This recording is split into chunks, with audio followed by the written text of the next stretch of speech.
Welcome to the Kemetic Chapel service. This series is an active service for kemetics, pagans, and any others who feel drawn to the Netjeru. There is a theme for each episode.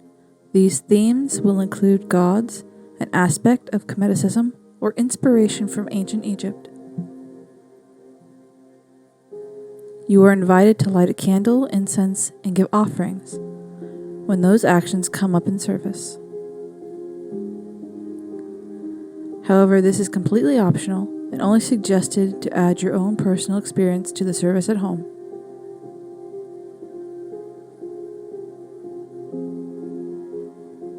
This service today will center on creation myths. We will begin with our opening prayer. Please be comfortable and breathe.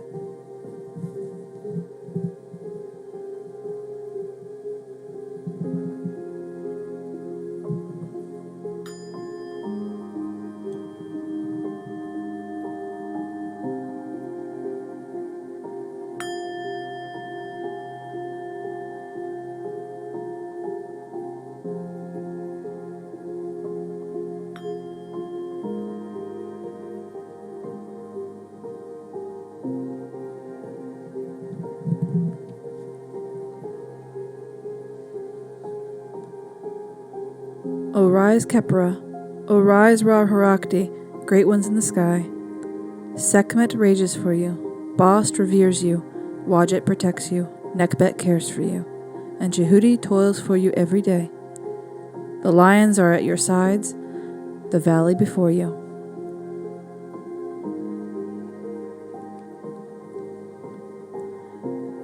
Today we will be talking about a few of the creation myths of ancient Egypt.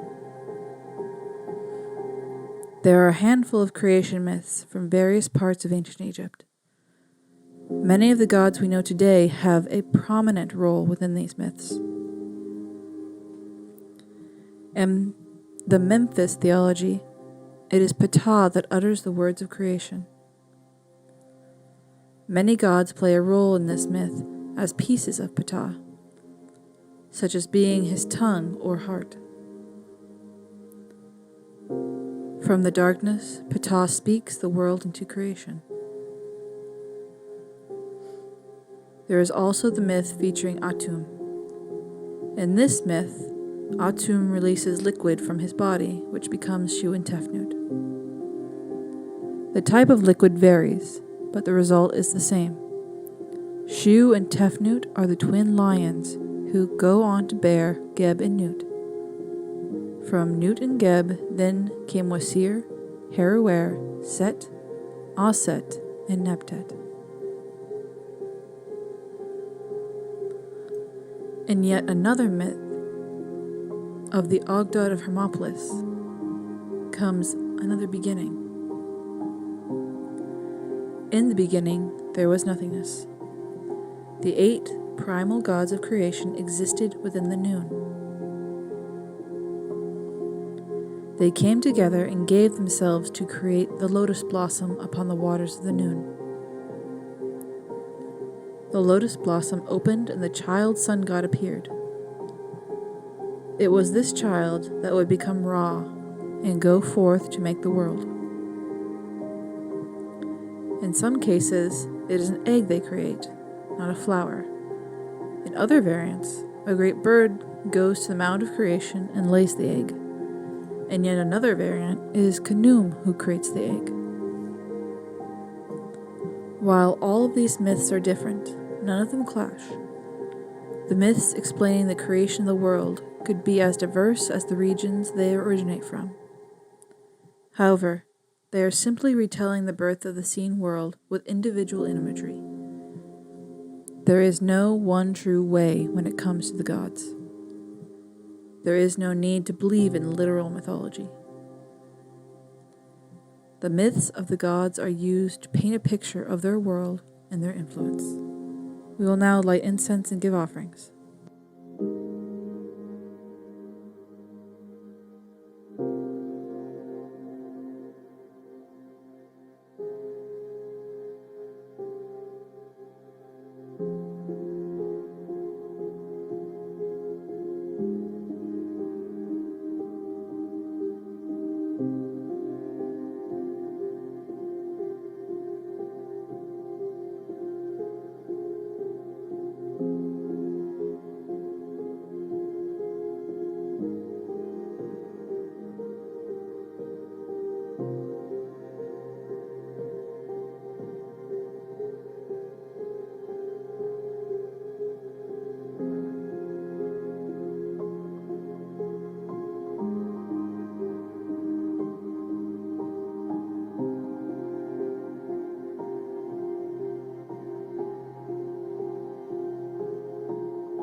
The offerings are placed, the incense is burned, for the gods of creation. Just as the lotus is at the nose of Ra, praises are given to the gods of creation. O you shining in heaven, O you radiant ones,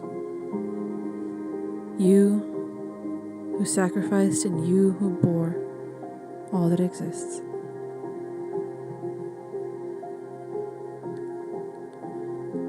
Creation is made whole by the gods.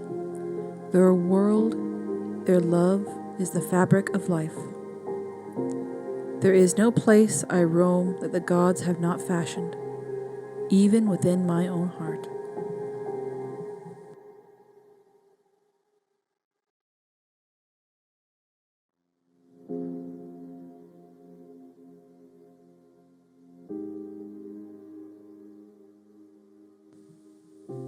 As we conclude our service, let us take a moment of quiet.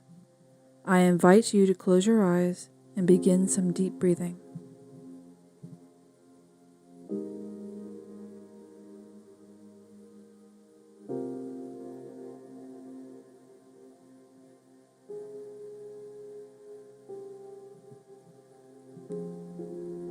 Today we have connected with the gods and ancestors. We have actively sought their presence in our day. We have engaged in the active participation and establishment of Ma'at.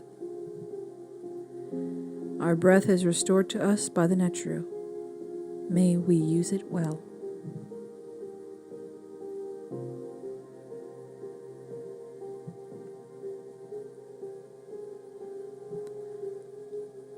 Now we will conclude the service with a prayer. Zep Tepi is upon us, born on every horizon.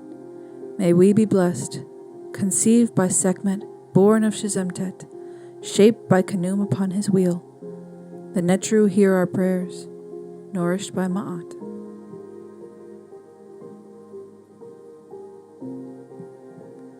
Thank you for joining me today in celebration and reflection of the Netjeru. I hope this service has allowed you to better connect with the gods in the ancient land of Kemet. May you go out into the world with Ma'at in your heart and live well.